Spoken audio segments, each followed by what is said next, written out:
भय से बचाने वाले भगवान। भगवान ब्रजवासियों की ओर देख रहे हैं। मैया यशोदा कह रही है तुम देख का रहे हो, मेरो लाला थक जावेगो, तुम लोग भी आकी मदद कर दो। ग्वाल वालों ने भी लाठियां लगा ली, बोले कन्हैया अब तू सो जा लाला, अब तू चिंता मत कर, हम आए संभालेगा। भगवान ने थोड़ी सी उंगली ढीली की तो लाठियां कट कट टूटने लगी, डगमगाया पर्वत। ग्वाल वालों ने कहा रे कन्हैया हम तो यूं ही कह रहे थे, तू हमारे भरोसे मत रहियो, हमारे पुरुषार्थ में कोई ताकत नहीं है, तेरो काम तू ही जाने, पर तू ये बता कि तू भी हमारे जैसा ही है, हम में इतनी ताकत तो नहीं। भगवान कहते हैं मैं तुम्हारे साथ रहता हूं, तुम्हारे साथ खाता हूं, तुम्हारे जैसा हूं, लेकिन तुम्हारा मुझ पर विश्वास है इसलिए मैंने इस पर्वत को उठा लिया। और कोई महान कार्य बिना ताकत के पुरुषार्थ के नहीं हो सकता, तो ये पुरुषार्थ कहां से आया? भगवान अपने को नहीं कि मैं भगवान हूं, कि मैं बहुत ताकतवर हूं, मुझे तुम नहीं जानते, मैं कुछ भी कर सकता हूं। भगवान सर्वसमर्थ होते हुए भी इतने मृदु हैं, इतने सुकोमल हैं, इतने सरल हैं, इतने विनम्र हैं, उनके जैसा कौन हो सकता है? प्रभु अपने से छोटों का आदर करते हैं। और संकोच कितना है भगवान को। कहूं न राम सम स्वामी संकोची, सकुचत सकृत प्रणाम किए। भगवान को कोई प्रणाम करता है तो उन्हें संकोच लगता है।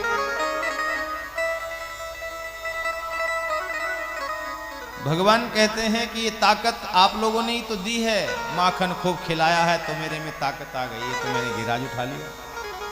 कछु माखन को बल बढ़े, लेकिन अपने बल से अपनी ताकत से कोई इतना बड़ा कार्य थोड़ी ना हो सकता है। कोई कहे कि अरे मैं बहुत ताकतवर हूं, मैं कुछ भी कर सकता हूं। पुरुषार्थ के साथ साथ अपनी ताकत के साथ साथ दूसरों के सहयोग की भी आवश्यकता होती। तो भगवान कहते हैं गोपन करी सहाय। ग्वाल वालों ने भी सहायता किया है, लाठी भी लगाई है, और नहीं तो कम से कम तुम लोग मेरे कंधे से कंधा मिलाकर मेरे साथ खड़े तो हो। इस महान विपत्ति में आप लोग मेरा साथ दे रहे हो, सहयोग है आपका। लेकिन यह भी जरूरी नहीं कि पुरुषार्थ और सहयोग से भी काम चल जाए। तीसरी है कृपा। कृपा के बिना संभव नहीं। तो ग्वाल वालों ने देखा कन्हैया तू कृपा की बातें कर रहा है, तेरे चमत्कार हमसे छुपे नहीं है कन्हैया, हमने तेरे को बचपन से देखा है। तू 7 वर्ष का तो अब हुआ है, लेकिन जब तू 6 दिन का था तब से ही तेरे खेल शुरू हो गए थे। पूतना को तूने मारा, तृणावर्त को तूने मारा, अघासुर, बकासुर, व्योमासुर, कितनों को तूने नहीं। और तू कह रहा है कि कृपा से, तुझ पे किसकी कृपा है? भगवान कहते हैं कृपा सब पर है। भगवान राम परात पर ब्रह्म है, लेकिन वो भी पूजा करते हैं, वो भी किसी की कृपा का अनुभव करना चाहते हैं, करते हैं। जब कोई संकट आता है, कोई बड़ा कार्य होता है, तो वो भी भगवान भोलेनाथ को पूजते हैं, अभिषेक करते हैं।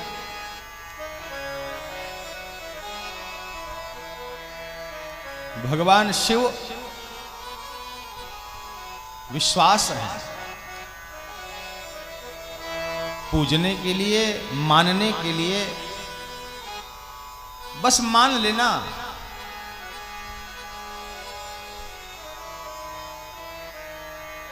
भगवान ने देखा कि समुद्र में सेतु बना,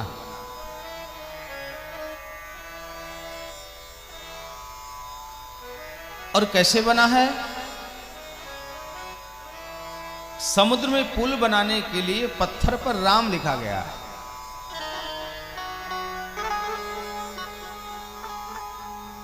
तो भगवान ने सोचा कि पत्थर कभी पानी में तैरता नहीं,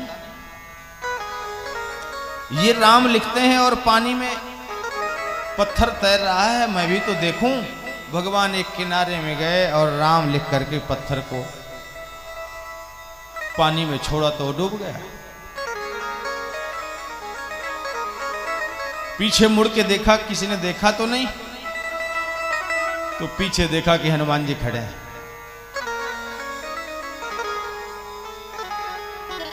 तो भगवान ने कहा, हनुमान जी किसी को बताना मत। बोले क्या? बोले देखा नहीं।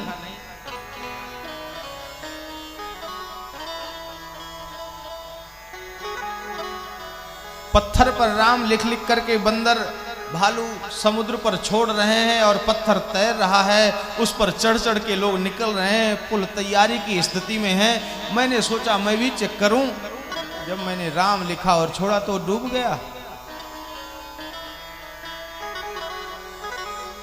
हनुमान जी ने कहा, किससे न कहूं, मैं तो खूब कहूंगा।